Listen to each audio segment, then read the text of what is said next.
तब रउआ ही गाना लिखले बानी? लिखल नहीं खे। तब कैसे रहा? एक मिनट, गीत हमार है। अच्छा, ये बात 100% सत्य बा। पूरा दावा नहीं किया जैसे कि दरअसल बात ही। जी हाँ दोस्तों, जिसकी बातों को आपने सुना कि इस गाने के रचयिता मैं हूँ, इनका नाम है सोनू पांडे। इनका कहना है कि एक दिन हम पंकज सिंह के स्टूडियो पे गए हुए थे, तो वहाँ पर सब लोगों ने बोला कि ऐसा कौन सा गाना गाया जाए कि हम हिट हो जाएं और व्यू पे व्यू आए लाखों में। इनका कहना है कि पंकज सिंह जो कुछ भी किया है बहुत अच्छा किया है और सही किया है खेसारी के साथ। इनका कहना है, ये बता रहे हैं कि खेसारी भी कोई अच्छा इंसान नहीं है, वो बहुत ही बेकार इंसान है भोजपुरी इंडस्ट्री के लिए। वहीं पर कीर्ति पर जब गाना पंकज सिंह ने गाया तो खेसारी लाल बहुत आग बबूला हो गए थे।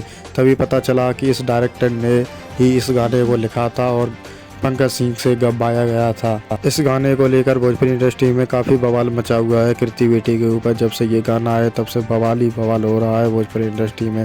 तभी जब सोनू पांडे का इंटरव्यू किया गया तो इन्होंने बताया कि 100 में 100% ये गाना हमने ही लिखा है और सोचा है, लेकिन इसको पंकज सिंह ने गाया है। इनको खेसारी से बिल्कुल भी डर नहीं लग रहा है और खेसारी की बुराइयाँ करते जा रहे हैं। तो दोस्तों, अगर आप हमारे चैनल पर नए हैं तो चैनल को सब्सक्राइब करें, आपको हमारी तरफ से ऐसी अपडेट मिलती रहेंगी।